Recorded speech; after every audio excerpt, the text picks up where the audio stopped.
History of Italian Renaissance Art, Chapter 2. Duecento, Art in Tuscany and Rome. The first manifestations of a new style in painting and sculpture seem to have taken place in Tuscany. This region in central Italy, between the Apennines and the Mediterranean, corresponds roughly to an area that was inhabited in ancient times by the Etruscans, from whom the medieval Tuscans were in part descended, and from whom the name Tuscany is derived. Shortly after 1100, this region became the scene of new political developments when the cities of Pisa, Lucca, Pistoia, Prato, and Florence constituted themselves as free communes or republics, liberated from control by the Counts of Tuscany after the death of Countess Matilda in 1115. They owed a somewhat shadowy allegiance to either the Holy Roman Emperor or, in this case of Florence, the Pope. On a day-to-day basis, however, these affiliations were often irrelevant. Siena also eventually established itself as an independent republic free from the domination of the bishop and neighboring feudal lords, while the success of Florentine commercial endeavors led to a growing spirit of independence among the city citizens. And here is the Nicola Pisano, and then here is the baptistry. Within these new Tuscan city-states, a struggle for power developed between the merchant class and the old nobility, and in this conflict a premium was placed on the value and initiative of the individual. The new middle class that arose during the 13th century provided a rich market and a powerful incentive for the new art, an impulse encouraged by the transformation of personal and communal religious life during this period. Through the teachings of St. Francis of Assisi, d. 1226, and St. Dominic, 1170 to 1221, and the religious orders they founded. The term Italians use to refer to the 13th century, the 1200s, is Duecento, an abbreviation based on the term 1200, 1200. Trecento is used for the 14th century, Quattrocento for the 15th, and the Cinquecento for the 16th. The qualities of Duecento painting came to be appreciated more fully in the 20th century. 13th century Italian art was influenced by Byzantine art, the painting of the highly developed Greek-speaking culture that flourished in Constantinople at this time, and the Italian variation on this tradition had previously been judged provincial and stagnant. According to the Vasari, painters from the East, he called them Greeks, had even been called to Florence, where Cimabue, whom Vasari considered the first truly Florentine painter, watched them work and then surpassed what Vasari called their, quote, rude manner. Vasari knew little, of course, but the intellectual and refined quality of later Byzantine painting, but there is a germ of truth in his story. Greek mosaicists had been called to the court of King Roger II of Sicily in the 12th century, where they founded anew of Italo-Byzantine art. Byzantine influence in 13th century Europe is also in part explained by the sack of Constantinople in 1204 by the Crusaders, who devastated the churches and the great palace. The artistic works taken by the Crusaders, painted icons, manuscripts, ivory carvings, enamels, fabrics with woven pictures, liturgical vessels were scattered throughout Europe, where their refined style and impressive craftsmanship inspired local artists. Byzantine art impressed, though, through its sophisticated style featuring delicately posed, slender figures and vivid colors, and its rich materials, including gold, ivory, and enamel. Greek painters themselves, with few opportunities in Constantinople, may have been drawn by the wealth of Venice and the Tuscan cities. The earliest Italo-Byzantine paintings demonstrate Italian artists' reliance on Byzantine models, with the anatomy divided into clearly demarcated and delicately shaded areas, and light on drapery rendered by means of parallel lines of color or gold. But these works also display a vigor and tension that distinguish them from the Eastern examples that inspired them. Painting in Pisa. So little is left of Tuscan painting before 1200 that is impossible to reconstruct the course of its development. But the earliest surviving examples are in some ways closer to the art of Romanesque Europe than to that of the Byzantine East. Probably as a result of the conquest of Constantinople, however, Byzantine influence during the Duecento rapidly became dominant, as is evident in examples painted in Pisa, a powerful seaport since Roman times, in 1133 under Pope Innocent II. Pisa was briefly the seat of the papacy, and St. Bernard called it, quote, a new Rome. The Republic was in constant commercial competition and naval warfare with the rival ports of Genoa to the northwest and Amalfi south of Naples. One of the earliest surviving Italian panel pictures is the anonymous and updated cross number 15, which was probably made in Pisa. Figure 2.3, this large work, perhaps intended for a choir screen, shows Christ alive on the cross. Scenes from the Passion and subsequent events are placed on the areas to either side, known as the apron, and it ends of the bars of the cross. A cross with a Christ who is represented alive is termed a Christus Triumphans, Christ triumphant. The purpose of these crucifixes seems to have been to present an image of a powerful deity who could overcome the torment of the crucifixion in the backgrounds of the scenes. The arches and columns recall the Romanesque architecture of Pisa's cathedral, baptistry, and bell tower. The famous Leaning Tower. The palette of colors used by the artist, blue, rose, white, tan, gold, is simple, and the style is considering the potential drama of the subject is restrained. Clear contours outline major elements, and the linear treatment of the drapery is related to that of contemporary Tuscan Romanesque sculpture. Christ's body is modeled with a delicacy as though carved in low relief. The wide open eyes stare impressively outward against the elaborate architectural structures. The scenes from the Passion are represented as if they were incidents from stylized ritual rather than events that happened to real people. All in all, the style recalls the manuscript painting of the Romanesque period in Italy more than anything Byzantine. Here is the School of Pisa, cross number 15. And School of Pisa is where it's located. And then here's number 20, which is a little different. Compared to this rather static painting, cross number 20, also still in Pisa, figure 2.4, conveys a range of emotional values. Christ is shown dead, and it was perhaps the direct appeal to the feelings of the spectator of this type, known as the Christus Petans, suffering Christ, that explains why it rapidly replaced the Christus Triumphans. Again, we know neither the date of the painting nor the identity of the artist, but it is evident that he was strongly influenced by Byzantine art. The pose of the body with the hips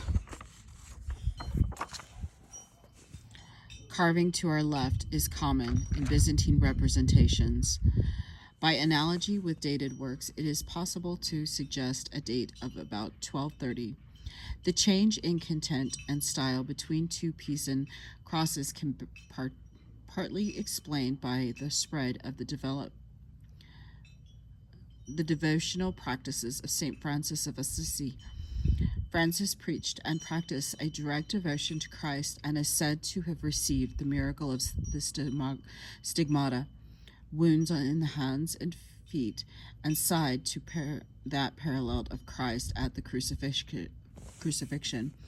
Although it is difficult to confirm a direct connection, it seems likely that the religious emotionalism of Francis and his followers, which was widely disseminated by the Franciscan order, would have affected the interpretation and representation of religious subjects in art. The new emotional content is evident throughout cross number 20. Note Christ's sad expressions and the drama evoked in the scenes from the Passion, in which architectural backgrounds are subordinated to human content. Everywhere the flow of line in the hair and delicately delineated features in the slender fingers and in the composition of the scenes silhouetted against gold achieves effects that are both expressive and decorative. In the lamentation panel, long delicate lines move downward with increasing frequency through the angel's wings to Mary and the body of her son, which rests on her lap. The elegant group was derived from Byzantine sources. The subject of Mary holding the dead Christ on her lap as she had held him as a child is not found in the Bible, and it was apparently the 10th century theologian Simone Metaphrastes who first described this theme. As early as the 12th century, it was being represented in Byzantine art, as can be seen in a fresco of about 1164 at Nerisi, figure 2.5. An icon with a similar representation may have migrated to Pisa. Cross number 20 is one of the earliest Italian examples of the representation of tragic relationships between the dead Christ and his mother, which became an important subject for artists of the Renaissance. For the most famous example by Michelangelo, see figure 1637 to 1638, by the late years of the Duecento, this theme was called the Pietà, Italian for both pity and pity. Here's the Byzantine, and then here's the Bonaventura Berlinghieri.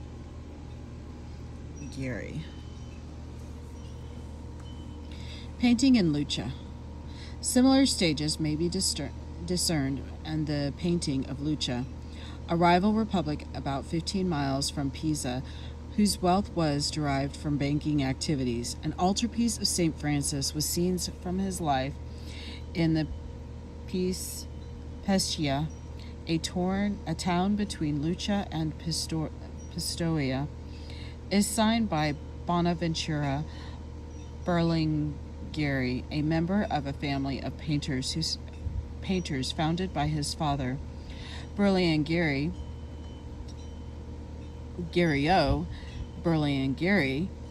who had come to Lucca from Milan. The work is dated 1235, only 9 years after the death of St. Francis. Although it is the earliest known image of the saint, there is no evidence that Tuscans in the Duecento attached any importance to portrait likeness. We can, however, deduce from the intensity of the face, with its emaciated cheeks and piercing gaze, a great deal about the meaning of St. Francis's message to his contemporaries. Bonaventura has shown as an ascetic Francis of private meditations and ecstatic prayers.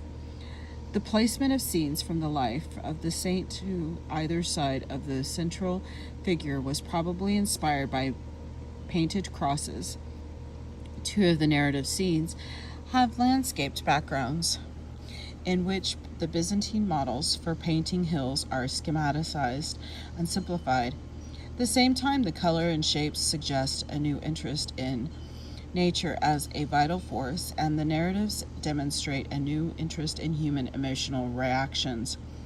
There is, however, no attempt to represent natural space, and the architectural settings are adopted almost without change from Byzantine formulas. They show no relations to the Romanesque architecture of Lucca in Bonaventura's day. Painting in Florence. Until the Duecento, Pisa and Lucca were more populous and powerful than Florence and Florentine. Painting seems to have had a slightly later start, but even its earliest examples show a greater power and plasticity than is found in the works of two rival schools. Coppa de Marcovaldo, active 1260s to 70s, the first named Florentine painter, is generally accepted as the artist of the Crucifix, figure 2.7. In San Gimignano, which was then in Sienese territory, Coppa, who was deeply influenced by the Byzantine style, shows us a Christ whose sculpted body and face are convulsed and distorted with suffering, and whose loincloth, hanging low at the waist, is broken into deep-set angles, projected with a violence unusual in Italian art.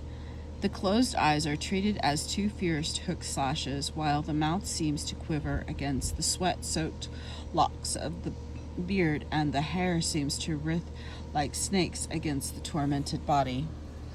Even the halo, carved into a raised disc, broken by wedge-like indentations, plays a part in heightening the expressive power of the representation. Coppa fought in the Battle of Monte Purdi in 1260 and was taken prisoner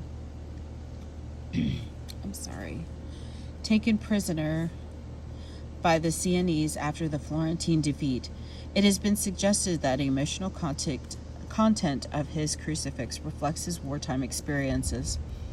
Compared with the Lamentation in cross number 20, Coppa's scene of the same subject suggests the immediacy of a family tragedy. Christ lies rigid on the ground of his head, held by his mother. The other figures use gesture and glance to suggest strong emotion, and the landscape with its dramatic verticals adds further tension. The subject of Coppa's Madonna and Child does not allow the emotive outburst sensed in the Crucifix, but the artist's intensity of feeling is evident in the form and design. Coppa follows traditional Byzantine representations in showing the Virgin seated on a throne, crowned as the Queen of Heaven and holding her Son, his hand raised in blessing upon her knee. Her expression is a reference to the suffering and death of Christ. Coppa's Madonna is a mournful because she senses the tragic events to come.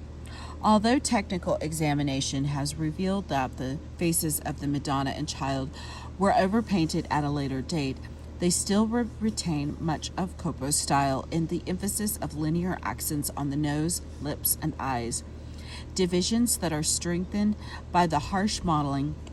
Every shape is treated as an abstracted form, severe and clear-cut. Here, Coppa's wedge-shaped depressions in the halo are smaller and more numerous than those in the Crucifix, creating a glitter of gold around the face. The energetic Christ child, remarkably unchildlike in appearance and holding a scroll in his left hand, is represented as Savior and Teacher. Coppa's dramatic style is also evident in the drapery, which is cut up in folds that are outlined by gold striations. These sharp, intense, and irregular sunburst shapes, which have little to do with the behavior of cloth, enliven the image and add tension to the representation.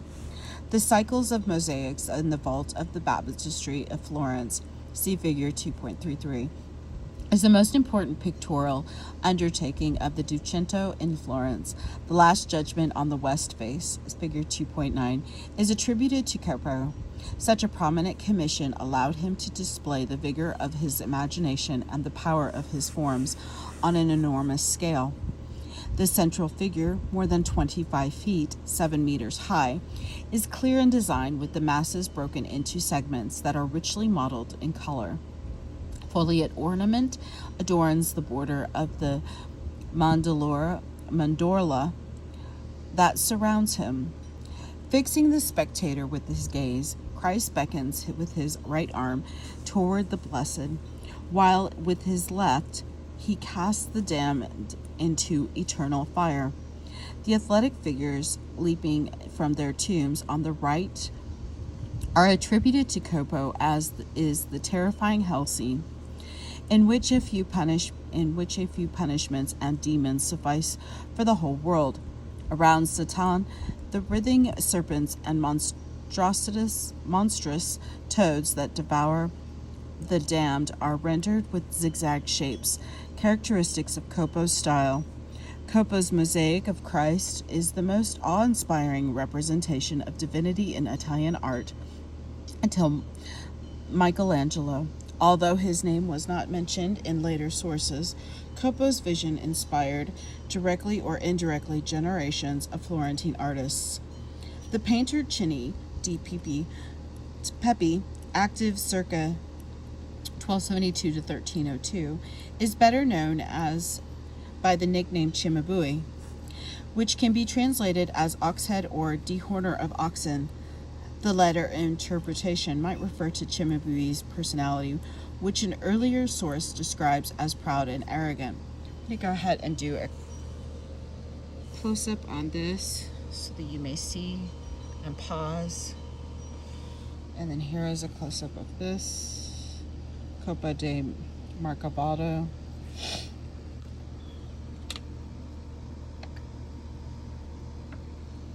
Sorry about that. Whatever the meaning of this particular moniker, it is interesting at this early moment in our survey of Italian art to note that many later artists are also best known by nicknames, including Cavallini, Masaccio, and Donatello. In most introduction to the history of art, Cimabue appears as the earliest of Florentine and therefore of Italian painters. This is where Vasari, who considered everything between the collapse of the Roman Empire and Cimabue's time to be clumsy, positioned him in his history of Italian art. In reality, Cimabue belongs not at the beginnings of a development but at its end. He is the last Italo-Byzantine painter. Cimabue summed up a tradition that had been pervasive for nearly a century in Tuscany, and splendid through his creations are, he began nothing essentially new.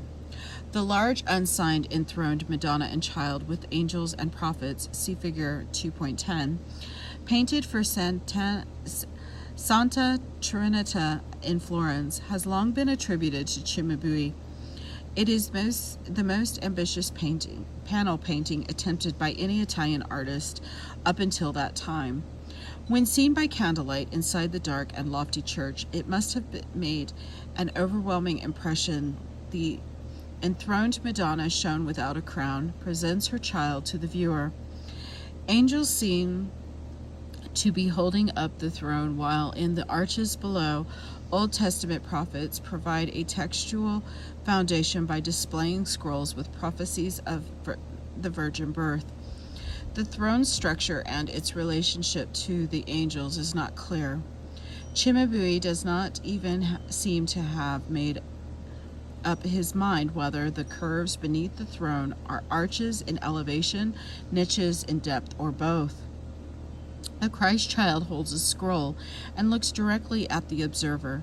The gold striations of the drapery, derived from the Byzantine tradition, have proliferated hundreds of lines, creating a glittering network of shapes, as if the artist were trying to overwhelm the faithful with the regal majesty of his figure, an effect that would have been even more remarkable when the painting was still in situ in Santa Trinita. The blue pigment of the Virgin's mantle has darkened, but it was originally a brilliant blue, the customary color, as is the rose tone of her tunic. The angel's colorful wings and the gold striations would have emphasized the broad areas of vivid blue. Cimabue's drawing style is restrained in contrast to the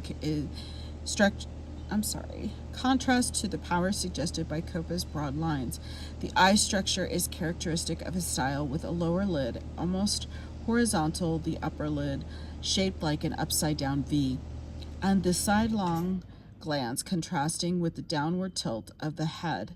Cimabue had a keen sense of modeling and... I'm sorry, it just stops. Okay, well, let me go ahead and do a close-up of this. And then here is the wording regarding the mosaics of the Last Judgment. And then here is Cimabue. And he delicately shaded the drapery, except for the gold striated garments of Christ and the Virgin. None of the forms seem weighty, however, and no head is really three-dimensional. Cimabue wished to show everything that he knew to exist, depicting both ears even in a three-quarters view of the face, as though no solid mass of the head should intervene to hide one. The idea that the image of an object was received by the human eye as a reflection of light had yet to find its way into painting. At the same time, however, Cimabue differentiated psychological types carefully, as in the distinction between the youthful angels of the Old Testament prophets below.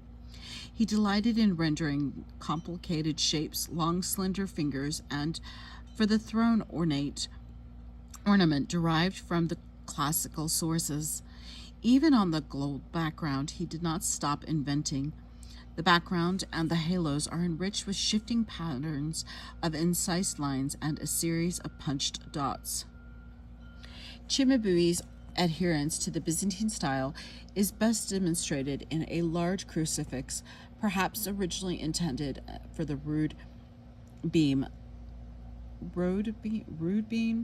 or choir screen of Sant'Anna Croce, Florence. Cimabue based his composition on the Byzantine-inspired Christus Patiens, see figures 2.4 to 2.7, but his version is both enormous in size and simplified in subject and composition.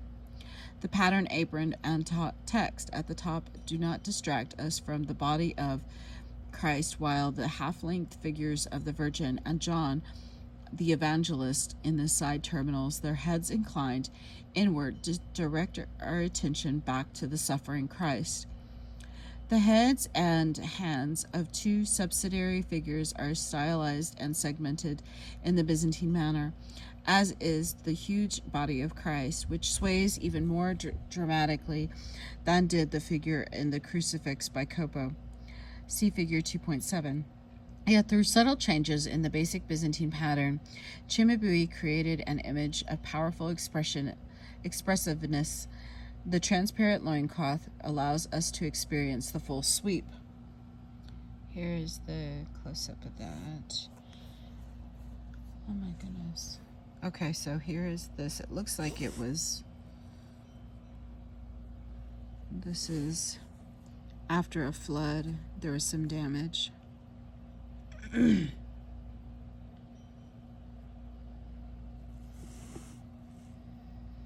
Okay, and the flood happened in 1966. Okay, full sweep of the swaying body, and Cimabue increased the sense of tension by stretching the arms outward rather than letting them sag, as they had in earlier Byzantine and Italian examples. Although the sense of Christ suffering has increased, the figures still follows the elegant two-dimensional Byzantine pattern. The abstraction with which Cimabue approached his subject is evident in his treatment of blood that flows from the wounds in Christ's hands. Rather than sticking to his flesh naturalistically, it falls straight downward and pools only when it encounters the decorative gold border. Cimabue was a monumental artist, not just in tempera, but in fresco and mosaic as well. He probably continued the baptistry mosaics started by Copo and others, His abilities as a fresco painter are suggested by his cycle of frescoes at the Church of San Francisco at Assisi. St. Francis, who was called the Poverello, little poor man, of Assisi, and who married Lady Poverty by renouncing all possessions, is enshrined in a double church erected over his tomb. Probably built with the collaboration of French and German architects, the upper church is almost completely lined with frescoes, and its windows are filled with stained glass. These cycles make this the most early complete large-scale cycle of religious imagery. Most nearly complete large-scale cycle of religious imagery in Italy before the Sistine Chapel. Cimabue's poorly preserved Crucifixion is difficult to decipher because the whites painted with white lead have oxidized and turned black with time. Later painters learned from this transformation, and Cennini warned painters not to use white lead on walls. Cimabue conceived the Crucifixion as a universal catastrophe. Christ writhers on the cross, his head bent in pain, perhaps already in death. Although this is impossible to determine in the fresco's present state, a great wind seems to have broken loose, perhaps in reference to the sudden darkness that accompanied the Crucifixion. When an eclipse of the sun takes place, a strong and unexpected wind sweeps across the landscape. Angels hover in the air, their drapery blown by the fierce wind, and hands reach upward from the crowd. Below, toward the crucified Christ, from his side, blood and water allusions to the sacraments of the Eucharist and baptism pour into a cup held by a flying angel. To our left are Mary, the other holy woman, and the apostles, and the opposite side are the Romans, chief priests, and elders, including the dramatically posed figure of the soldier who recognized Christ as the Son of God. Even from this ruined fresco, we can understand that Cimabue was interested in bold theatrical effects and in creating a narrative scene that could project the intensity of a moment of revelation. Here is the painting of the Cimabue fresco style, and then here is the wording or the information regarding it. And then I'm going to go ahead and do Jacopo Torriti, and I'm so sorry if I mispronounce that. I'm horrible at pronouncing names.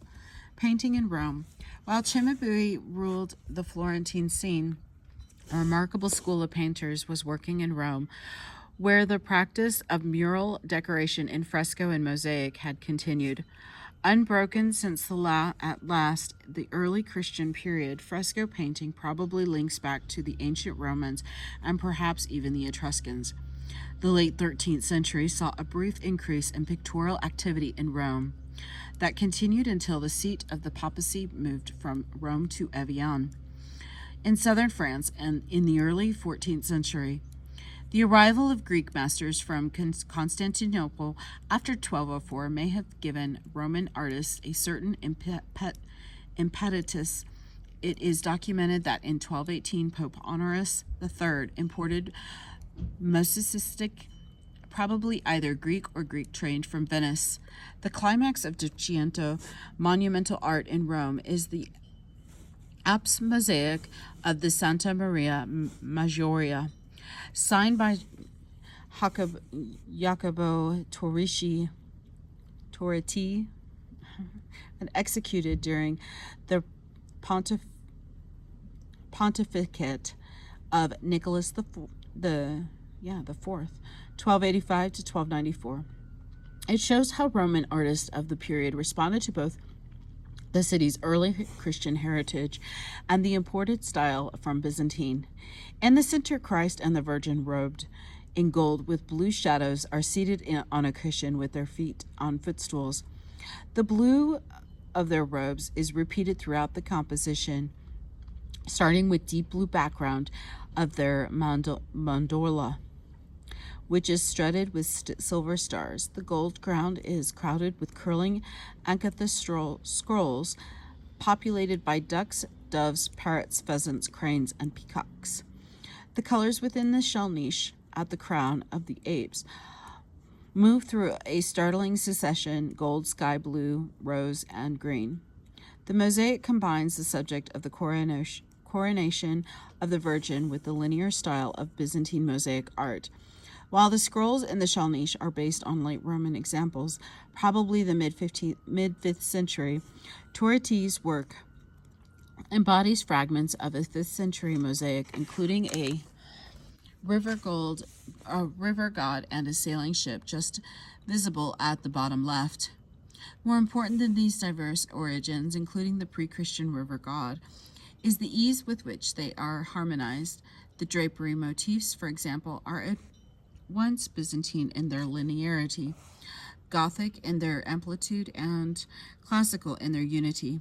A new style was emerging in Rome, in which the three currents most prevalent in the formation of Italian art were approaching fusion.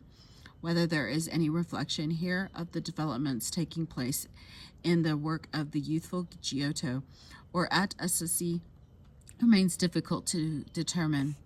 At Assisi, several Roman painters, including Turreti, were active in the nave of the upper church of San Francisco, probably after Cimabue had finished his work in the transept and choir.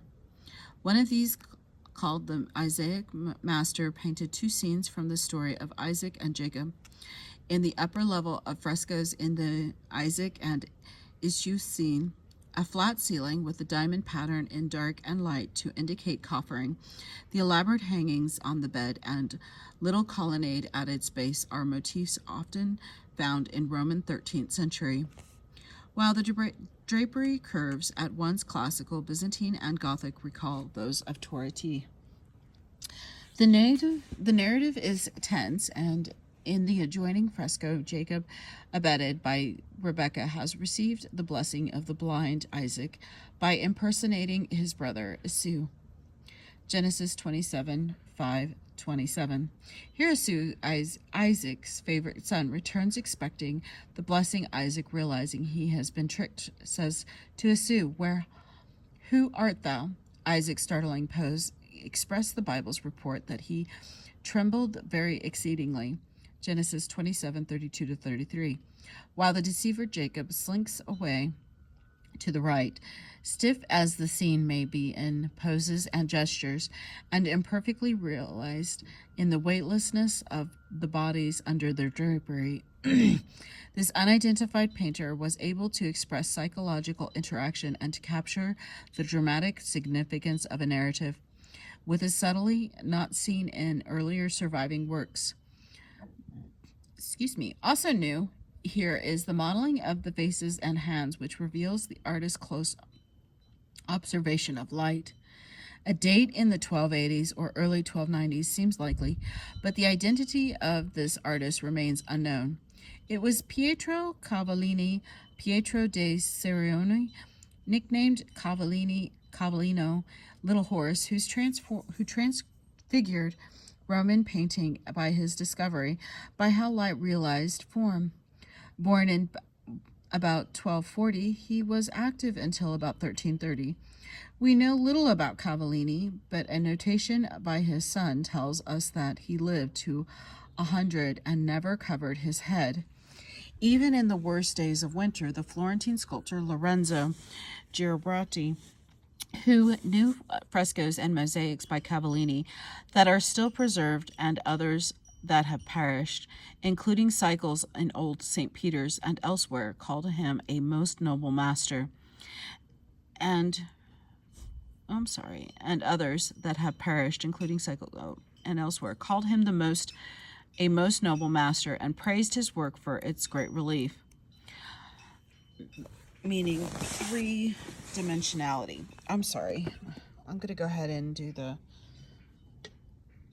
show the things and the wording, and then here's a close-up of this one.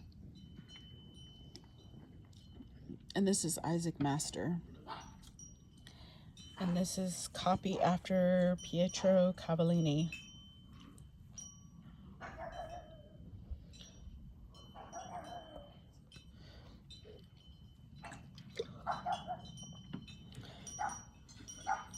Okay, sorry about that. Cavallini's new style seems to have been the result of careful study he made of early Christian frescoes after he was commissioned to restore the partially ruined frescoes of Old and New Testament scenes that decorated the nave of Rome's St. Paul's outside the walls. He probably also examined the surviving early Christian mosaics that survived in the city.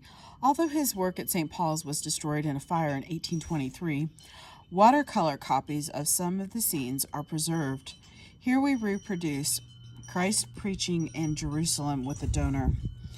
Figure 2.17. It is not clear whether this fresco was based on remains of an early Christian work or whether it was a new invention by Cavallini, designed to fit stylistically with the early frescoes that had survived in reasonably good condition. In any case, Cavallini expressed the late Roman naturalism that had survived into the early Christian period with well-lit, rounded, three-dimensional figures, soft drapery, folds, deep architectural settings, clear gestures, and well-ordered compositions of figures in the foreground. The fresco preserved in the watercolor had these qualities, whether it was largely early Christian or largely or completely by Cavallini. The centralized composition with the apostles gathered around Christ bears a startling resemblance to one of the first great works of Renaissance painting, Masaccio's Tribute Money. Although there is probably no connection between the two, the most important achievements by Cavallini still visible in Rome are the mosaics and in the apse of Santa Maria, in the Trastevere, and the Fragmentory frescoes in Santa Cecilia and Trastevere, both of which Chpt mentions, but neither of which can be securely dated beyond the probability that they were done in the 1290s. The classical stylistic idioms that Cavallini learned at St. Paul's are evident in the birth of the Virgin, figure 2.18. From the series of the life of the Virgin in Santa Maria in Trastevere, the background appears like a stage set on ancient Roman domestic architecture and shrines, while its inlaid ornament derives from Roman medieval sources. The woman by the mother's couch and the two midwives about to bathe the newborn Mary, a theme borrowed from representations of the birth of Christ, see figure 2.20, carry their bread, wine, and water with the solemnity of a ritual. The figures are imbued with classical grace and simplicity, while drapery masses recall Greek and Roman sculpture in the breadth of their forms and the ease with which the folds fall, in sharp contrast to the tense complexity of the drapery of Toreti or the Isaac Master. Most importantly, the suggestion of three-dimensionality in heads and bodies seems to depend largely on the play of light. This is a fundamental revolution in artistic vision, and it is clear that it came about through an intimate acquaintance with early Christian models, both frescoes and mosaics. An even sharper transformation is visible in Cellini's fragmentary frescoes of the Last Judgment in Santa Cecilia in Trastevere, figure 2.19, which is all that remains of a cycle that once covered the walls of the church in the enthroned Christ and apostles, whose rich coloristic harmonies are dominated by soft orange and green, and in the angels with feathers in graduated colors. There is a new sense of mass and texture revealed through light. Cavallini's illumination, while still not originating from a single source, that development would not occur for more than a century, plays richly on the drapery and faces of the seated apostles. Form seems to have roundness through the action of light. A columnar roundness makes the anatomical structure of the neck palpable in a manner not found in art since ancient times. Although the locks of hair are still somewhat patterned, the beards are naturalistic in texture, and the mantles have soft and silky sheen, no doubt in part to Cavallini's adoption of the Roman use of marble dust in his Intonaco. As we shall see in Chapter 3, the innovations of Cavallini provided a strong incentive, perhaps even inspiration, for the Florentine master Giotto, who must have studied Cavallini's work in Rome. Here is the close-up of Cavallini. And then here is the birth of the Virgin by Pietro. And this will be the end of Chapter 2, Part 1. Thank you.